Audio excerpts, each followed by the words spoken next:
دوای تەرمی ئەو دوو منداڵەدا دەگەڕێین کە بەهۆی دروستبوونی لافاو خنکان و ئاوبردوونی ئێرە نێوان هەردوو گوندی حەسار و دارەمانە لا سنووری کەرکووک.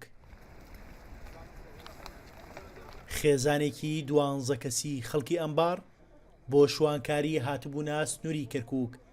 زۆری باران و دروستبوونی لافاو خانووەکەیان دەڕوخێنێت و دوو منداڵی ساوا لەگەڵ خۆیدا دەبات. ئاستی ئاو بۆ نێو ماڵەکە بەرز بووەوە بە بەرزایی 1 مەتر. ئەو منداڵەکانی هەڵگرت تا ڕزگاریان بکات. شەپۆلەکە بەهێز بوو بۆیە بەر بووە و منداڵەکانی لە دەست کەوت و ئاو بردننی کە منداڵە بچووکەکانی لە دەست و هەوڵی ڕزگارکردنی ئەوانەی دیکەیدا و 4 بۆ 5 کەسی دیکەی خێزانەکەی ڕزگار کرد و دوانیان ڕۆشتە. فراوانی ناوچەکە و زۆری قوڕ و لیتا ڕێگر بوو لەوەی خەڵێک فریای ئەو خێزانە بکەوێن.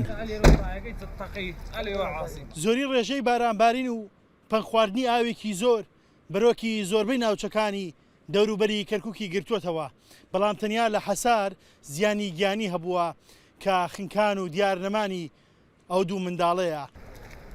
خەڵکو و هێزێکی زۆری ئەمنی زیاتر لە 6 کاژێر بە دوای تەرمی شێخەی تەمەن 1 ساڵ و ئەحمەدی برای تەمەنی 1 مانگ دەگەڕان و تا دوجار لە نێو دۆڵێک دۆزرانەوە. مناڵێک و ژنێک و گەنجێ بوو تر ئەوانەشمان دەرکرد مناڵەکە بەس زۆر ترسا بوو هەرەی جیرافی زاحێ کرد. چەندتان ماوتی دوانمان دەرچوون ئاو بردیان هەر ئەوەندە وتی تەواو وتم کەس نەما لە ژوور وتی کەس نەما بەس دوان ماوتی دوو مناڵم ئاو برد. تەرمەکە ئیستا لە دەرەوەی ماڵەکە بنوێ کە کەسوکارەکەی خۆیان دۆزیوە لەگەڵ خەڵکی ئامۆزای و کەسوکارەکەی ئێمە لەگەڵ بە هاوکاری هەمومان. باشە باوکی لەکوێ باوشی ئەوە لێرەوە لەگەڵ جەنازەکەیان پێ بۆ مستەشفای بوون. دوێنێ هەینی نزیکەی 18 کاژێر بارانێکی بەهێز کەرکووک و سنوورەکەی گرتبەوە.